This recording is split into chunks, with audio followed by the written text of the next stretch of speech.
Hello, and welcome to the discussion with Rahul Singh and Unmana about his debut novel, Unfolding.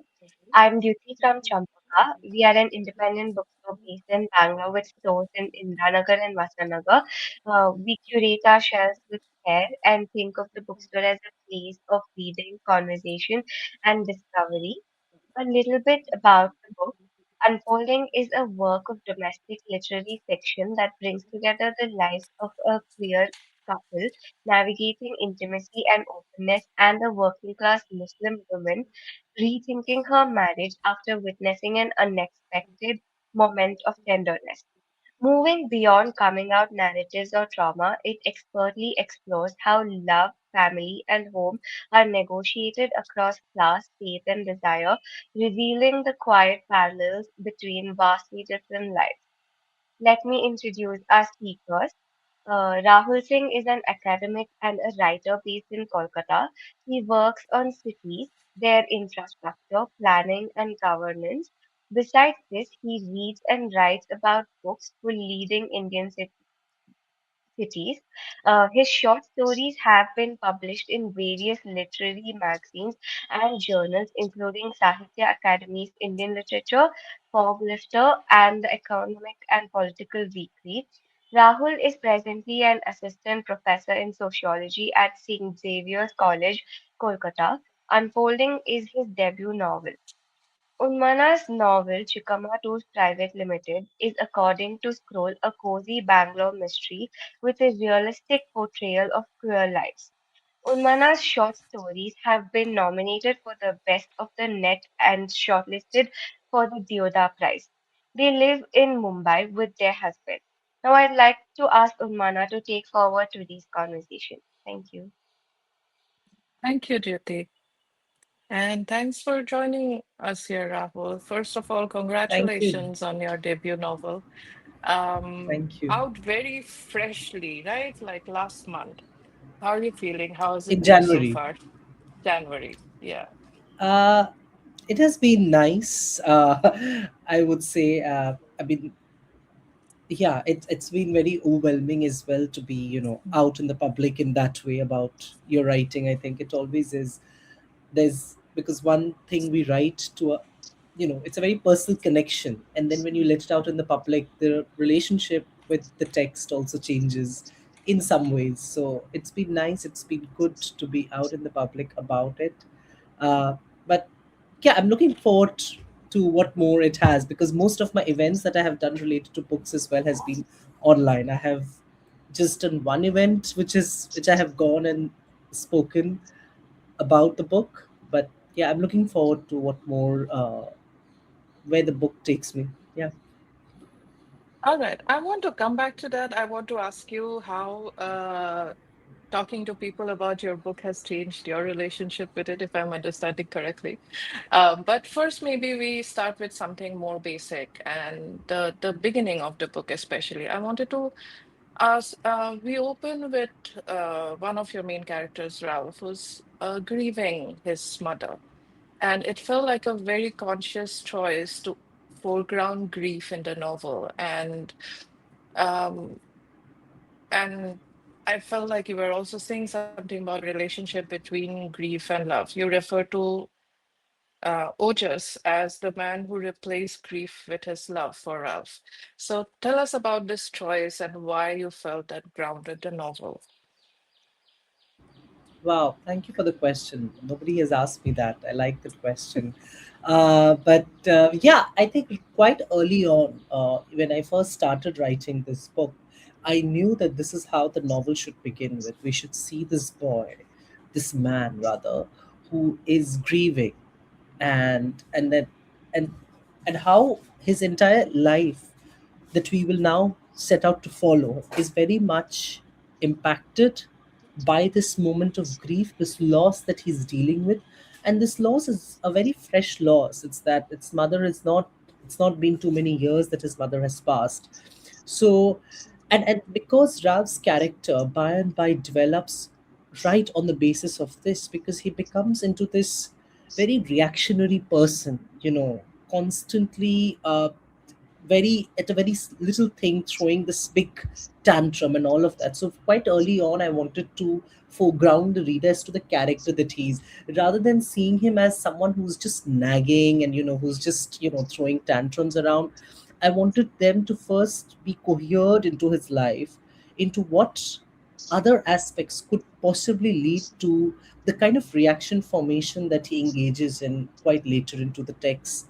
We see vis-a-vis Ojas and the relationship, and then his friend Sujoy, and various other aspects of the novel are very much influenced by this moment. And that's why I wanted to bring grief right at the center of it. That and how grief is such also an essential part of one's life, and it's not something you feel singularly. It is always going to be felt alongside many other things that you experience, like love, like joy, like happiness. Like even in his more tender moments, he experiences the grief. So I wanted to also bring that grief is not something that you feel only at a particular moment. It becomes a part of your everyday life. But then how do you deal? How do you wake up to another day and deal with the grief again, again, and again as your life unfolds? So yeah, I think that. Absolutely. I feel also what makes it even more poignant is this is a queer man, and as queer people, we're not used to having a lot of natal family, like supportive natal family relationships. And this was one that he had, and and therefore the loss probably hits him deeper. And we do see that a little bit. We don't see him interact with a lot of other people apart from the one or two friends that you mentioned. So his mother was a big part of his support system, and I felt like that was also part of part of what you were saying, that he's lost a big Yeah, essential part of his life. absolutely. A big essential part. And, throughout the end of the novel, this Mhm. loss of his mother has always been there because even say when he cannot cook well, he's remembering her and he's remembering that how he's failing at that what he's Mhm. learned from her. So, and that which he chose also made his own life into making it his profession, which is baking, cooking. So yeah, that was that was it. That's how it is. And because he is the single child, always stayed, and always not that the relationship has always been very pleasant, because say in later parts Sure. when I go back into his flashbacks, there have been moments when they have been when there has been a lot of tension between him and his mother. But Right. how, despite all of that, he is still attached to that loss. And what this loss means for him as a queer man, because his mother was one of the important people in his life who actually also accepted him. So that also meant a huge thing for him, because how it was normalized to be queer for him, which say it's a complete contrast to say Ojas's character, his partner's character. So that was also there because it did mean so much. Even everything, every little thing he's thinking about, whether going for the Durga Puja festival or going for the trip, that was all with his family. All his mother was always there, present, and it's always there on his face. So yeah, maybe that as well. Yeah. I feel like you set up a lot of contrasts in the novel. One is between, like I said, between grief and love, and like his relationship with his mother and what's going on currently and how that impacts it. But also, um, the three people who you've, I feel very consciously, the three main characters I feel very consciously chosen from different religions and different backgrounds. And the contrast between this main relationship of Ralph and Ojas and their domestic worker, Zubina, and how those lives impact each other. So, can you lead us to why you made these choices and what you were uh, attempting with that? Sorry, Rahul, you're muted. Yeah, sorry. So okay, to be very frank, I did not make the choice at a very conscious that okay, I want to set out to write a novel about a Christian man, Muslim woman, and a Marwari man. I did not have that in mind. I somehow just started with knowing that there is Ralph and Ojas, so I started with them, uh, and I located them in the particular space of the city. And thereby, because I located them in the particular space of the city, I knew that someone who will be working there has to live closer by. And And it so happens that the place in which where Ralph's flat is in Tangra, opposite to Tangra, there is in Calcutta, there is it's a Tangra is an Indo-Chinese neighborhood in Calcutta. So opposite that there is the Topsia, which is a slum neighborhood of Muslims. So many Muslims, they actually go to this neighborhood to work. So I think in that way the connection came. And then as the story was being written, I realized that okay, I'm really making three very different kind of people bringing together. And and now the question was, how do I also make them stand out? They should not appear to be very similar to one another, because they're coming from three very contrasting backgrounds. So how do I negotiate? So it was at that moment, once I realized that okay, there are three different, once I was conscious of it, then I went on to navigate each of them, uh, of course, in their own light, as well as in relation to each other throughout, because how they are negotiating parts of their identity is not simply because of who they are, but also because of who they are with. And I think that is largely that's an important part of how identities get formulated, how uh, particular people come into being. It's throughout these negotiations that they engage with people around them. So we see uh, Ralph's being a Christian, not just in his idea of being a Christian, but also in relation that Ojas is not a Christian or Zubina is not a Christian, and how constantly they are also encountering this in their own identity formation. So I know I'm complicating the whole thing too much, but what I want to basically say, arrive at the fact is that yes, I was trying to navigate them in their own light, but I was also trying to bring out the particularities of their identity constantly in relation with each other through the many conflicts and the many forms of cooperation that they were engaging with one another, through the jobs, through desire, through everyday acts. So yeah, I don't know if I've answered your question correctly. No, I I've feel twisted it around.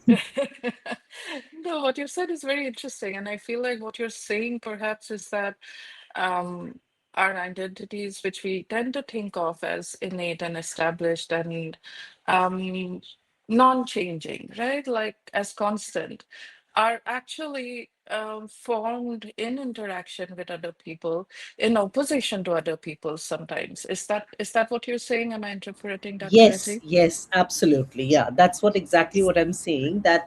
And I wanted to actually get into exploring this bit, because I have read so many novels where we have so much of identity formation in their own right, and then we just see them deal with it.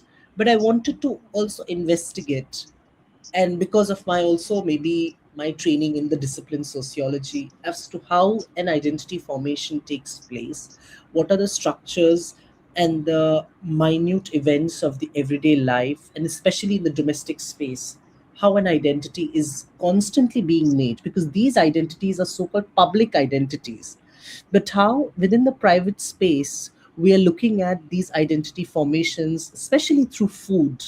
That's why I bring food there a lot, I bring religion there a lot, and through these we see, and of course class is there, the different ways in which uh, you know they come to conceive of themselves, and also the readers come to conceive of these characters at the same time.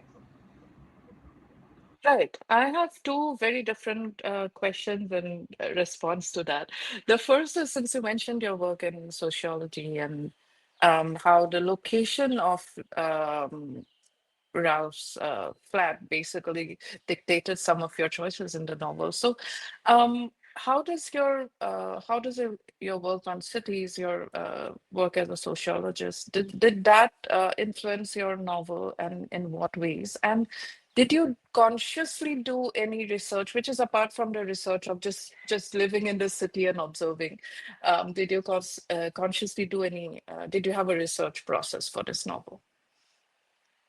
uh, okay, so first, I'll answer the second question. That the Sure. answer is actually no. I did not consciously do any research as such to write this novel, because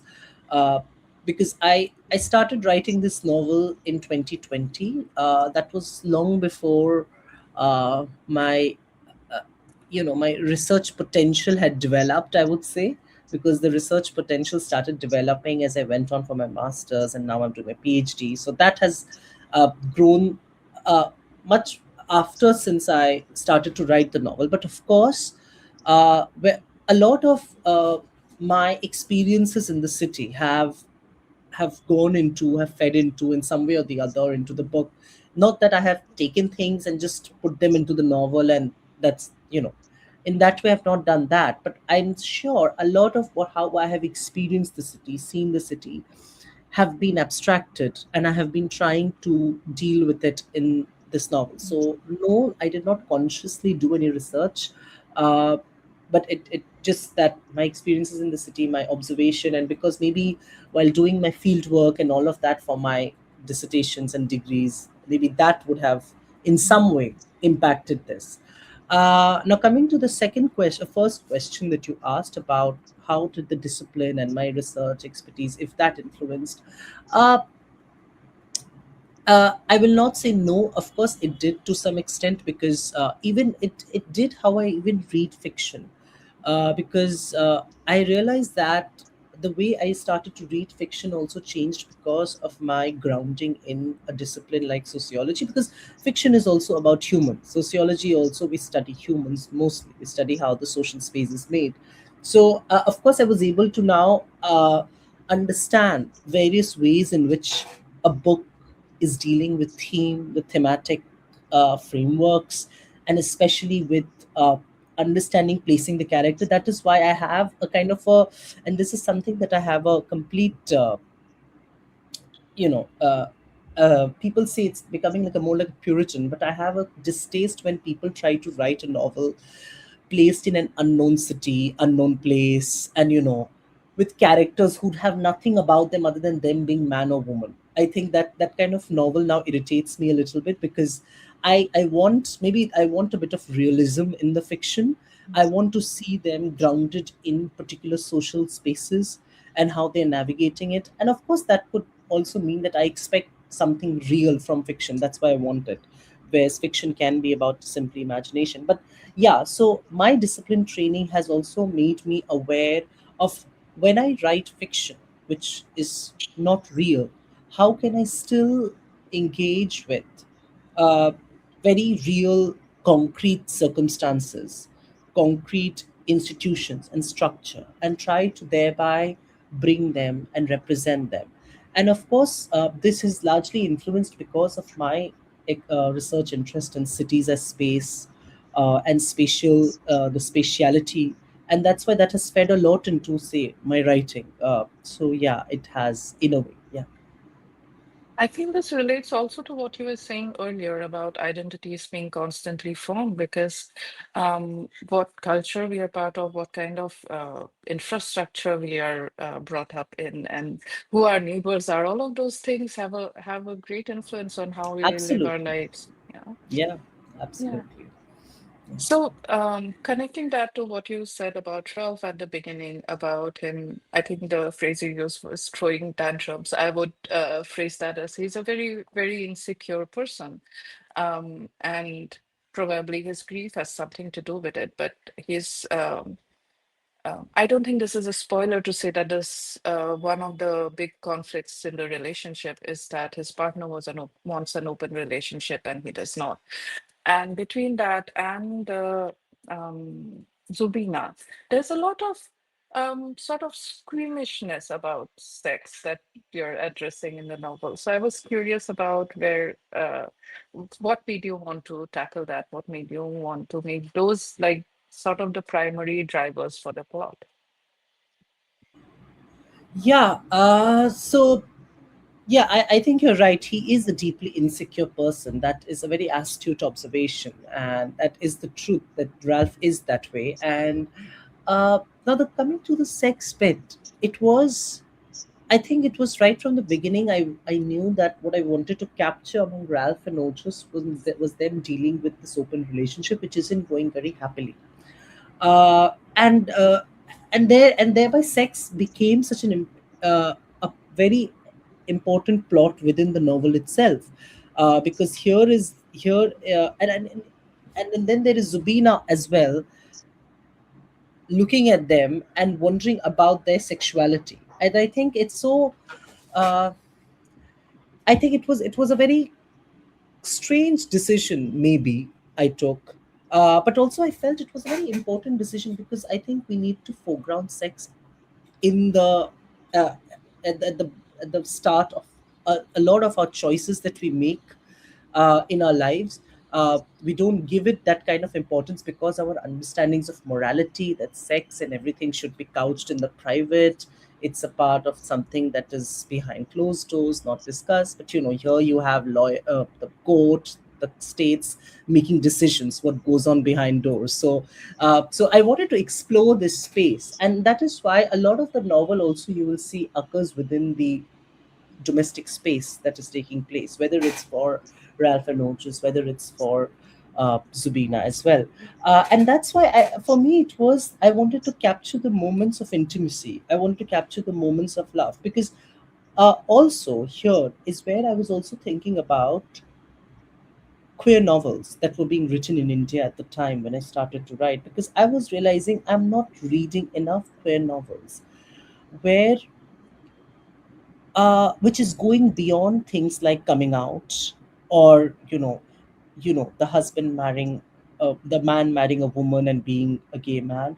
I wanted and them dealing with this only identity crisis.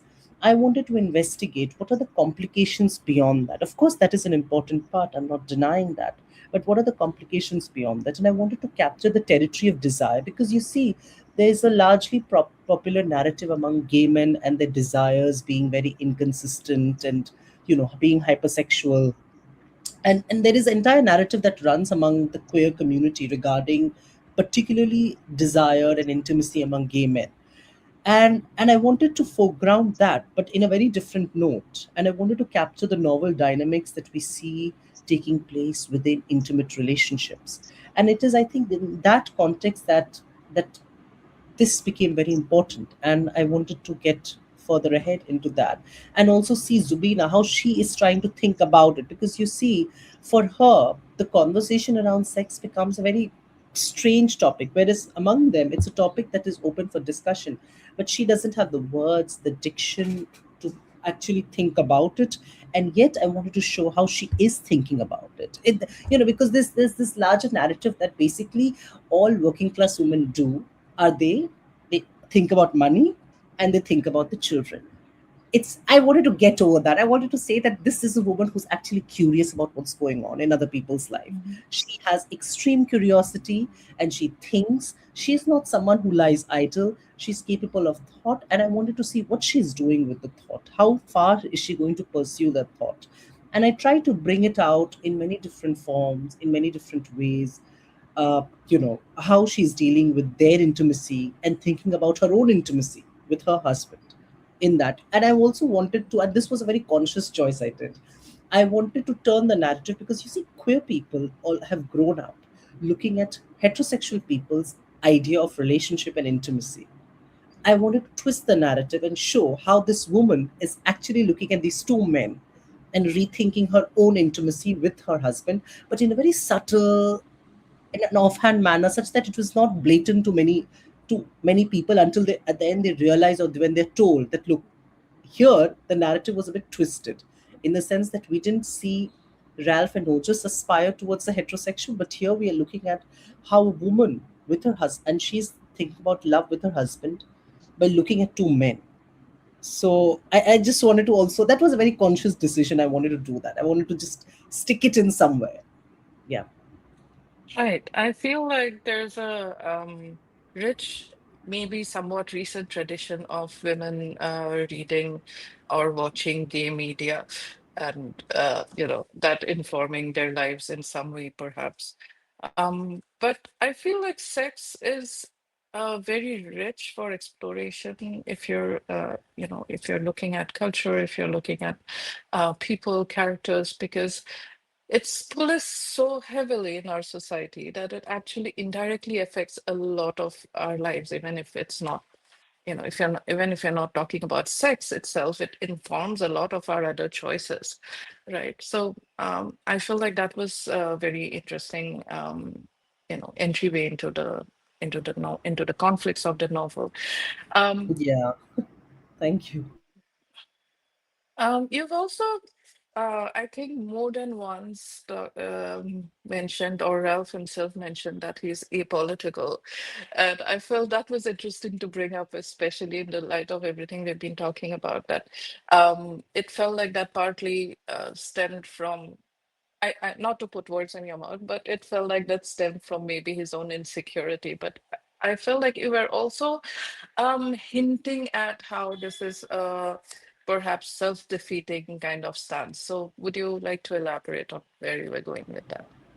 Yeah, I like that question. I like the fact that you observe these things because these are very conscious choice I made to make him appear that way. Because of course he's, and also I wanted to point. Of course he is insecure, and thereby he's just unconcerned with the whole world and the problems of the whole world. And because he's so invested in what is taking place in his own world that the world outside doesn't concern him. And also I also wanted to make it that because you see, he is not, just a second, just 1 second, someone is at the door.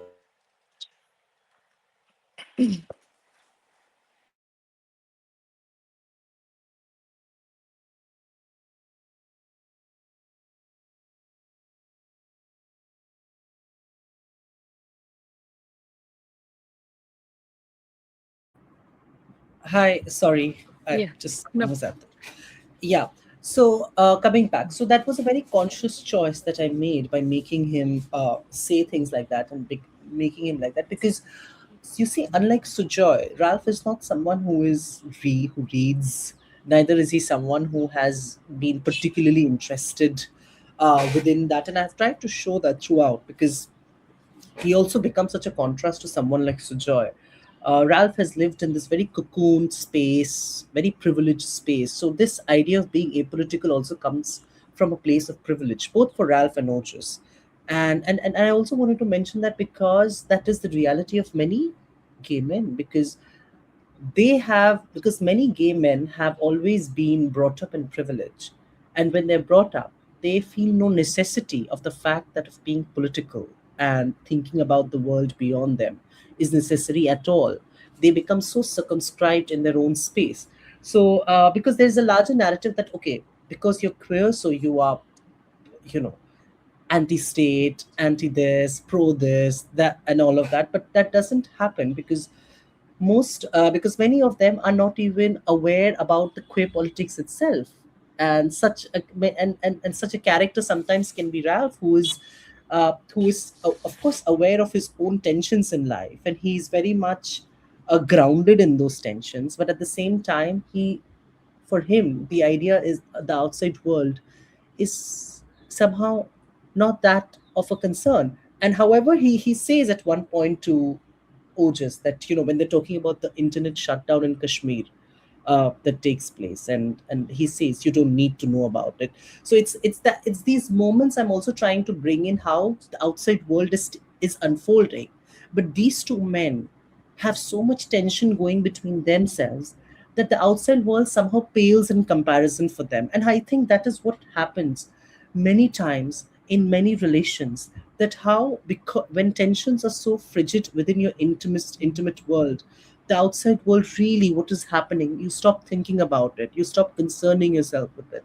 And I wanted to bring that without really making a judgment on the characters itself.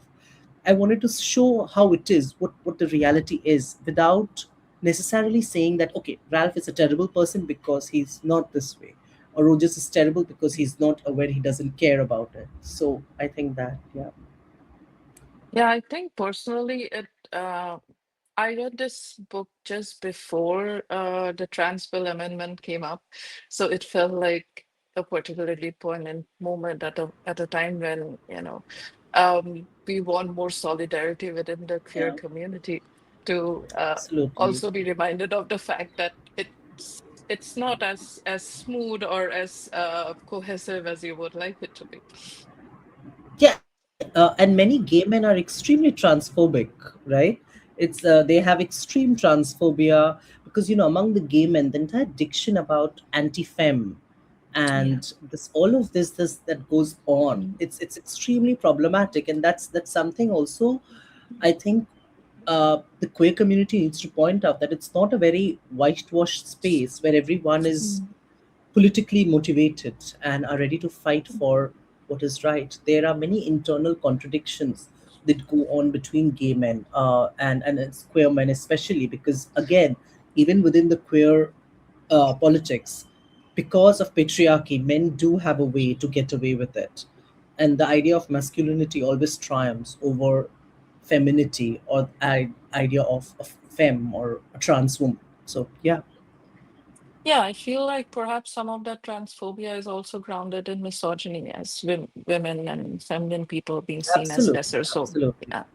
Yeah. So, which made this the way you've set up the solidarity between the gay men and the working class woman. It made more sense because actually we're all minorities supposed to be on the same side. Like we're all dealing with similar forms of marginalization.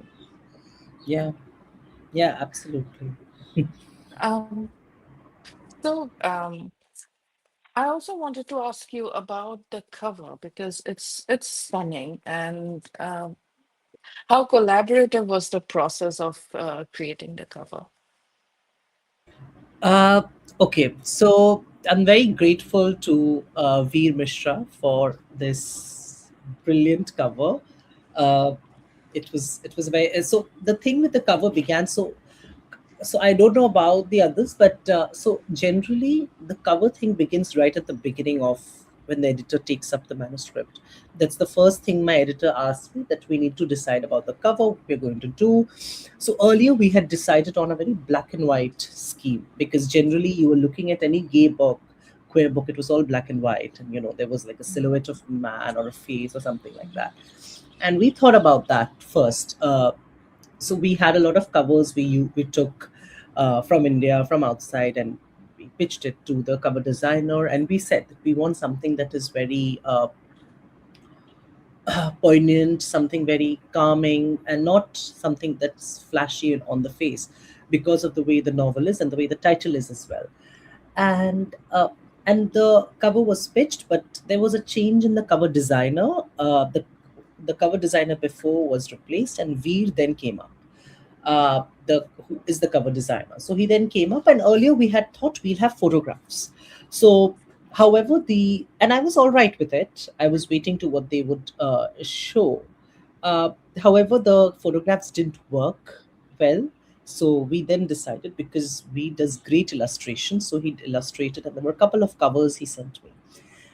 This, I'll be very honest, this was not my first choice. My first choice was something very different.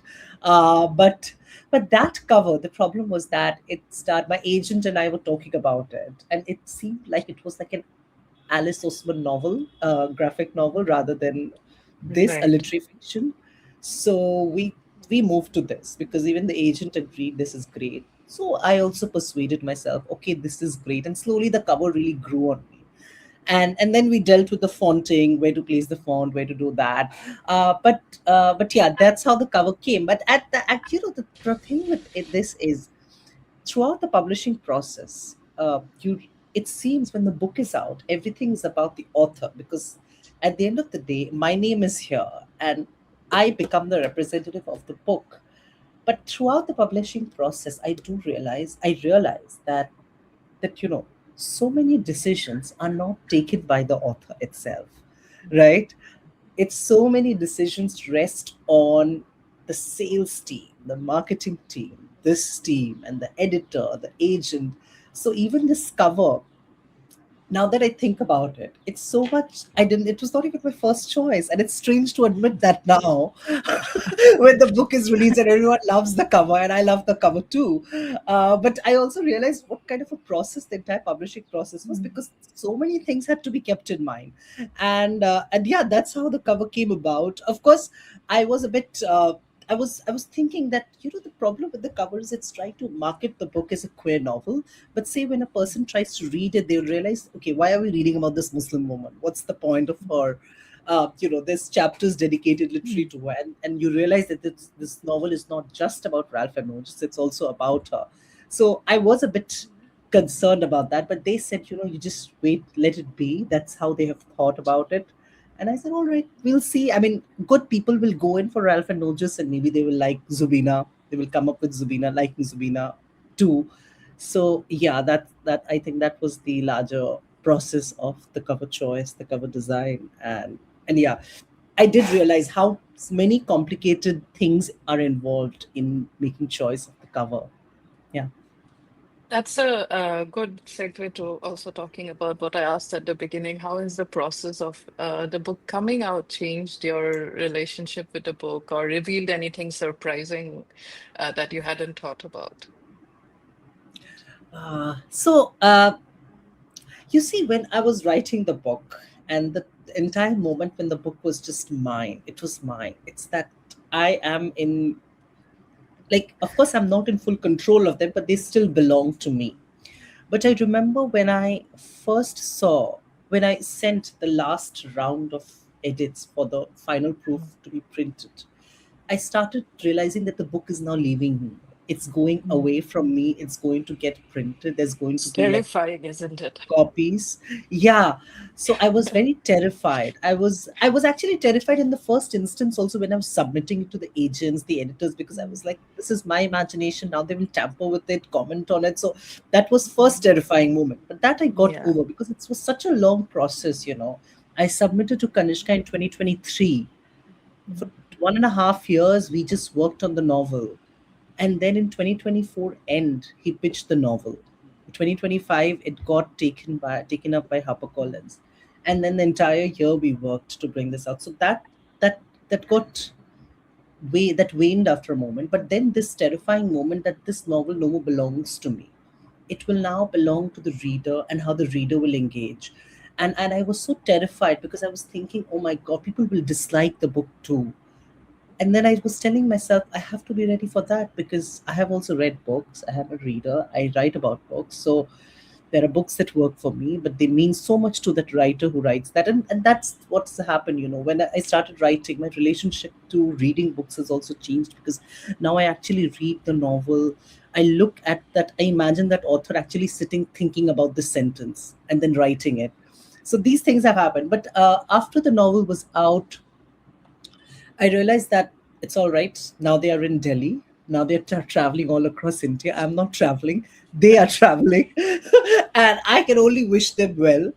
So, but when I go to bookshops and I see my book, I just give a little smile to them that I'm here still. I can look at you. So it's that has happened. And when I've been talking to some of the readers and when I read some of their very endearing things, and it's been really it really fills my heart with so much love that okay, maybe I'm doing something right with it, and maybe somewhere the novel went in a good direction because I never started writing the novel with the idea that it'll be out someday to be published because I was never trained in literature or writing. I just wrote it because this was kind of a novel I wanted to read because I was tired of just reading coming out narratives and all of that, and I just wanted to read about just why can't I read about just gay men being gay for a second, or about Muslim women just not constantly being fraught by the powers of the state? I mean, what happens to her actual domestic life? I mean, why can't I read about those things? I mean, not that I'm saying that these novels are not important; they are, but I wanted to also read But you something like need this more because I than have, one. Yeah. yeah. Sorry. I was just saying So, you yeah. need more than one kind of story. Exactly. That's the Mhm. thing. So yeah, I think it's what's that led me towards writing, thinking about the book differently. Yeah. So you also mentioned what you were reading while you were writing this book. So tell us about the queer novel. Tell us about the queer novels you love or the novels that your book is in conversation with. So particularly for this book, the books that really impacted me, or the writers rather. First is Anne Tyler. She is an American novelist, and she, I think, has mastered the genre of writing about families. the Mm, Baltimorean families, and absolutely in love with her. It was her book that when I was reading her books, that I said, if I ever write, I want to be able to write like her. Such grace, such such joy in her writing, and so much of love and meaning, and this tensions that's going on between families. So I love that. Second was, I think, Garth Greenwell, and the way he, I think, explores intimacy is just wonderful among two men. And I thought that I want to, I can't bring his style into mine, but I at least want to be so inspired by him that I want to write about men the way he does, with so much feeling, so much of that grief, so much of that pain, and as well as so much of that the trauma that influences their mm, lives. I also loved Amit Chaudhary's works because, in the sense that, especially when I was writing about the details in the novel, right, about the city, about the spaces, and the way he has the knack to really write about it so poetically, mm, and in such granular details. So that was very much impactful when I was writing this. Another writer was Joanne Harris. She wrote the mhm, Shokala series. I mentioned it in the book as well. So Joy was reading this. So I think her books, the way she wrote about food, it really helped me to bring mm, food within the novel, because food has become such an important part of this work in this novel. So I was trying to write about food, different kinds of food, and how food have an associative relationship with the characters and with what's happening throughout, even though they may be seen as very non-human object that is just there, but it actually means so much in forming these relations between them, especially for Ralph. His entire identity, for Zubina, her entire work life is built because of food. So that was very important, and I wanted to bring this. I was very much inspired by Joanne Harris's books, and I also wanted to bring, most importantly, the conversations on religion, because I think, especially for Zubina's part, because uh, how do I portray this woman who has a very strong faith in religion, right? How do I portray the aspect of grace?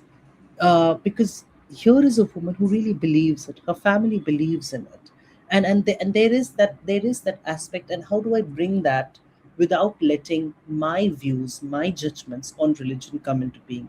How do I bring it for the character? And I think for this, Marilyn Robinson's work has been, I think, excellent work she has done in terms of writing about grace, about about the idea of faith and religion, and I was seeking grace. And I think that was one of the things that I wanted to also bring about in my novel. But yeah, I think these for now have really been some of the novels that I was reading at the time that inspired me and inspired the novel in many ways. Yeah.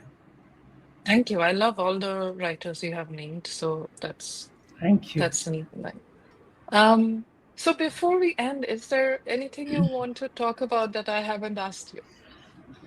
Uh, no, I think you've asked really good questions, I must say, because I really had to think about those questions.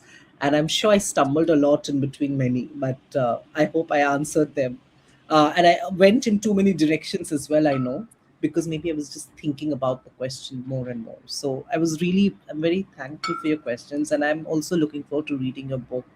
It's been on my mind ever since I saw it. It's just and I'm very much looking forward to it because it's such a unique book. I mean, about a woman, and in a cozy mystery series, who would not want to read that? So I very much look forward to reading the book. I hope you're writing another one now. I am working on the sequel right now. Okay, so it's a Um, series. Great. it will be a series, yes. Oh, lovely. Um, I look forward to it. Look forward to the what first one about now. you? Are you working on something else, or I mean, are you interested in writing more fiction? Yes, yes, very much. So I'm working first on my thesis. I have to finish it and submit it. But besides that, I am working on a novel, and this is very different from Unfolding. And this is completely in the sense that it's not even set in Calcutta. It's set in a town, but there's a lot of it in the air. Let's see what comes out of it. But yeah, it's very different from the current novel. Yeah. Yeah, I think it's always great to do something different, to go where your whimsake you, I feel. Yeah, I feel like that's yeah, that's very much the exactly. most fun thing about writing fiction. Absolutely, yeah. Um, That is, yeah.